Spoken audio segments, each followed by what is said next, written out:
पास आज की डेट में टोटल 70 डॉक्टर्स हैं। उसमें कुछ एक डॉक्टर्स हैं जो शुरू में जब बच्चे नए नए आते हैं, हमारे MBBS के 4 बैचेस चल रहे हैं, उनको पढ़ाने के काम आते हैं, बट हमने उनको भी मरीजों की केयर के लिए इन्वॉल्व किया है। जैसे डिपार्टमेंट ऑफ फिजियोलॉजी, आप ग्राउंड फ्लोर को देखोगे, हमने कुछ एक मशीनें ली हैं, वो उनसे वो टेस्ट करते हैं उनका। डिपार्टमेंट ऑफ बायोकेमिस्ट्री तो वैसे ही क्लिनिकल टेस्ट, लैब टेस्ट करती है, और डिपार्टमेंट ऑफ एनाटॉमी को भी हमने मरीजों की केयर के लिए जोड़ा हुआ है। तो सबको मिला के हमारे पास 70 फैकल्टी है, और टोटल मिला के हमारे पास 21 डिपार्टमेंट हैं। वो हर डिपार्टमेंट किसी ना किसी तरीके से मरीजों की केयर में जुड़ा हुआ है आज की डेट में। सर, अभी ई संजीवनी के बारे में कोई कार्रवाई? यस, ई संजीवनी देखो, एक दिन ऐसा था, ई संजीवनी की डेली कंसल्टेशन हमारी OPD से ज़्यादा हो गई, तो हमारे लिए बहुत खुशी की बात है। और ई संजीवनी हमारी बहुत अच्छे तरीके से चल रही है, और जो मरीज दूर दूर से हमारे साथ जुड़े हुए हैं वो अभी तक जुड़े हुए ही हैं।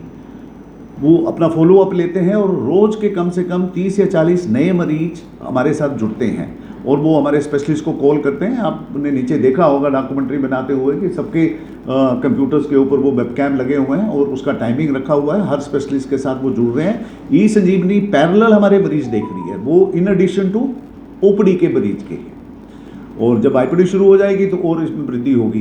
तो ई संजीवनी और हमारी OPD की सर्विसेज अभी बहुत ही बेहतर तरीके से और सीमलेस तरीके से चल रही है। सर, साथ साथ में IPD के साथ CT स्कैन, MRI वगैरह शुरू होगा, किस तरह की? यस, देखो, डायग्नोस्टिक के लिए हमने क्या किया है, अगर आप IPD में गए होंगे तो लेफ्ट साइड जो आपको हिस्सा दिखा, वो पूरे के पूरे इंटेग्रेटेड लैब सर्विसेज हैं। वहाँ पे पैथोलॉजी, माइक्रोबायोलॉजी, बायोकेमिस्ट्री, सारी की सारी मशीनें हमने एक बिल्डिंग में रखी हुई हैं, ताकि मरीज को सहूलियत हो। ब्लड कलेक्शन सेंटर से सीधा उधर जाए ब्लड, और वहाँ से पूरी टेस्टिंग हो, या मरीज को जाना है तो वो सीधा अंडर वन रूफ जाए और वहाँ पे अपना टेस्ट करवाए और बाहर आ जाए। उसके लिए हमने रास्ता भी अलग से रखा ताकि IPD के मरीजों के साथ उनका वो नहीं हो। दूसरा, रेडियोलॉजी डायग्नोस्टिक में MRI की मशीन हमारी फंक्शनल हो गई है। DSR state of the art x-ray machine हमारा लगा हुआ है। पोर्टेबल एक्सरे मशीन्स हैं, और उसके इन एडिशन अल्ट्रासाउंड मशीन्स हैं। इवन हमारे गायनी डिपार्टमेंट और एनेस्थीसिया डिपार्टमेंट के पास भी अल्ट्रासाउंड मशीन अलग से आ गई है, तो वो भी उसको मरीजों के ऊपर इस्तेमाल करते हैं। सर, खास गरीब और मध्यम वर्ग के लिए बहुत अच्छी बात है। रेट जो बेड का है वो किस तरह का? रेट देखो, वो किसी भी सरकारी अस्पताल से, मैं ये बताऊंगा, किसी भी सरकारी अस्पताल से यहाँ पे कम रेट होंगे। जो इन्वेस्टिगेशन के रेट्स हैं वो हमने मिनिमम रखे हैं। पहले हम CGHS का रेट लेते थे शुरू में, अभी CGHS से भी रेट से भी हमने स्लैश करके उनको आधा कर दिया है, तो बहुत ही नॉमिनल रेट है। और जो मरीज भर्ती होगा उसका 35 रुपये पर डे का चार्ज आएगा पर बेड का, और उसमें उसको हम कपड़े भी देंगे, बिस्तर भी देंगे, साथ में कुछ एक दवाइयाँ होती हैं जो एसेंशियल मेडिसिन में आती हैं, वो भी फ्री में मिलेंगी। और जो बाकी छोटा मोटा बिल आएगा वो अलग चीज़ है, खाना भी मिलेगा उसको, कपड़े भी धुलाई होंगे, लॉन्ड्री सर्विसेज भी हैं। तो वो अभी थोड़े जितना हमारा 250 बेड के लिए चाहिए उसकी सारी इंतजाम हमने कर लिया। पूरा कब तक शुरू होगा? ये थोड़ा सा डिफ़िकल्ट क्वेश्चन है, बिकॉज पूरा करने वाली एजेंसी जो है वो अलग है, तो इसका सही आंसर वही दे पाएंगे, क्योंकि वो हमें बार बार अलग अलग डेट देते हैं। तो बट मुझे यकीन है कि वो जल्द से जल्द हम इसको पूरा कार्यान्वित करेंगे। सर, खास करके यहाँ पर इलेक्ट्रिक ऑटो भी रखी गई है, पेशेंट को सुविधा दी जाएगी? यस। देखो, हमारे पास हमने इलेक्ट्रिक गाड़ियाँ इसलिए शुरू में रखी हैं क्योंकि मरीज को ना, हमारी OPD 2 जगह चल रही है, एक इस बिल्डिंग में और दूसरी आयुष में। तो जो आदमी, हमारी रजिस्ट्रेशन सिर्फ मरीज की यहीं पे होती है, तो यहाँ से अगर उसने उस आयुष वाली डिपार्टमेंट में जाना है तो हम इलेक्ट्रिक व्हीकल उसको देते हैं, उसमें बैठ के वो जाता है और वहाँ से वापस आता है। सर, तो इसलिए ऐसी कौन सी सुविधा होगी कि पूरे गुजरात में सिर्फ एम्स राजकोट में ही मिलेगी आने वाले दिनों में? देखो, बहुत सारी चीज़ें ऐसी होंगी। सुविधा की ही बात नहीं है, सुविधा की क्वालिटी की भी बात है इसमें, नंबर 1। नंबर 2, मुझे बताते हुए बहुत खुशी हो रही है कि गुजरात में बायो सेफ्टी लैब, जो आपने कोरोना के टाइम सुनी होंगी, जहाँ पे पूरे कोरोना के टेस्ट होते थे और वो होते थे, बहुत हाई स्टैंडर्ड की लैब्स होती हैं, वो हमारी गुजरात में पहली एम्स है, या भाई एक इंस्टीट्यूट है जिसको वो सैंक्शन हो चुकी है, और उसका काम भी जल्द शुरू कर दिया जाएगा। उसके लिए हमने जगह भी आइडेंटिफाई कर ली है। तो तो BSL-3 लैब का हमारे लिए सैंक्शन होना बहुत ही गर्व की बात है। उसके साथ में BRDL लैब एक और होती है, जिसमें भी वायरोलॉजी के टेस्ट होते हैं, वो भी हमारे लिए सैंक्शन है। उसका काम अंदर अभी हमारी बिल्डिंग में चल रहा है, टंकी काम पे चल रहा है, वो भी मेरे ख्याल 15 दिन में तैयार होकर हमें हैंडओवर हो जाएगी। इक्विपमेंट उसके पहले ही आए हैं। ये ICMR के दिए हुए प्रोजेक्ट होते हैं, ताकि हम ये सारी सेवाएं जो हैं, अगर भगवान ना करे अगर कोरोना जैसी द्वारा सिचुएशन आती है, तो हमारे सैंपल अभी अहमदाबाद या कहीं दूसरी जगह नहीं जाएंगे, वो हमारे एम्स में ही आएंगे। तो इसलिए ये दो, और इसके इन एडिशन और काफ़ी चीज़ें जो हैं वो पहली बार हमारे इंस्टीट्यूट को मिली हैं, जैसे मोबाइल कंटेनर हॉस्पिटल, उसके ऊपर काम चल रहा है। टाइम लगेगा, तो उसके ऊपर भी काम चल रहा है कि ये मोबाइल कंटेनर हॉस्पिटल को भी हमने जगह आइडेंटिफाई कर ली है कि उसका शेड कहाँ बनेगा और वो कंटेनर कहाँ पे खड़े होंगे। इसमें अगर कोई डिजास्टर आ गया तो हमने अपनी डिजास्टर मैनेजमेंट टीम पहले से तैयार रखी हुई है, उनकी डे टू डे प्रैक्टिस चल रही है। हम मॉक टेस्ट भी उनका करेंगे कि डिजास्टर आ गया आप क्या एक्शन करोगे, वो भी हमारी IPD में बैठते हैं अभी। तो मैंने उनको भी काम पे लगाया हुआ कि 2 घंटे के नोटिस पे आपको मूव करना तो कैसे करेंगे।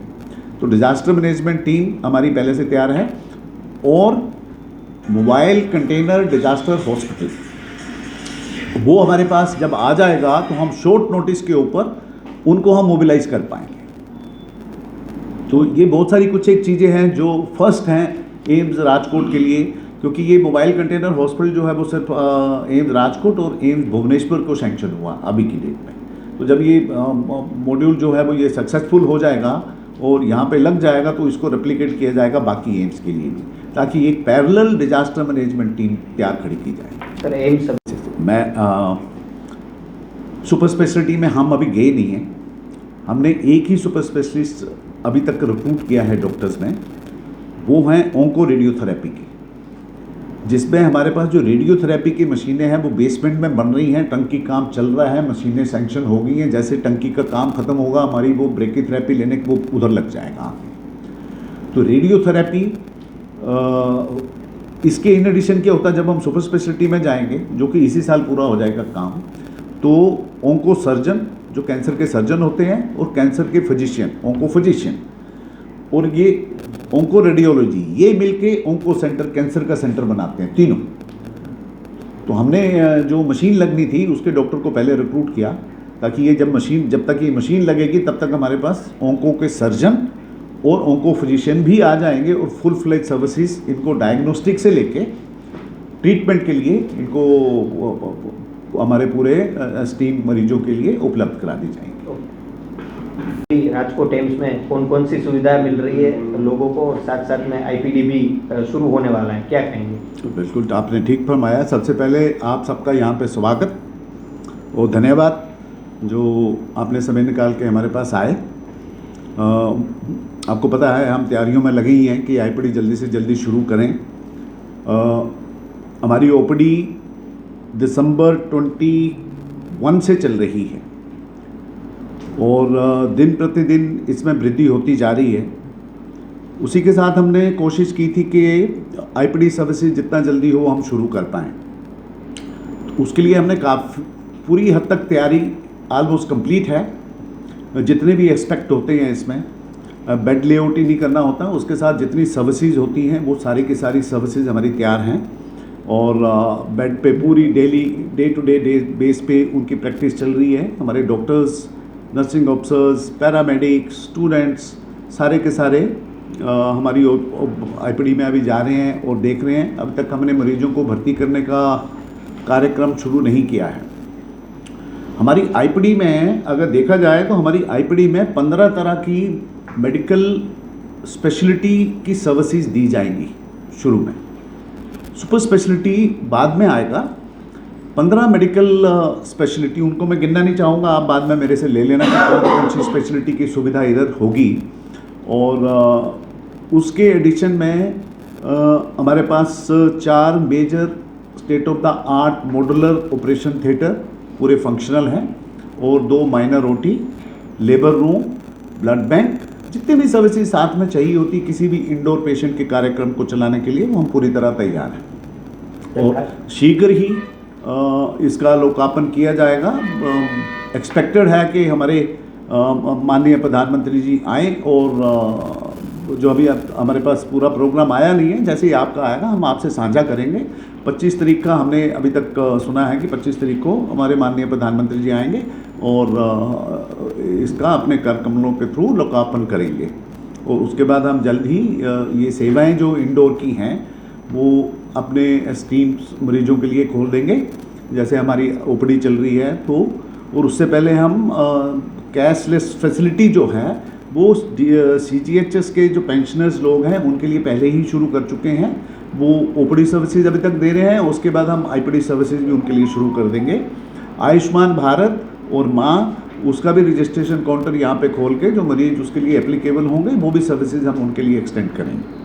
सर फिलहाल हाँ सर फिलहाल कितने डॉक्टर्स की अलग अलग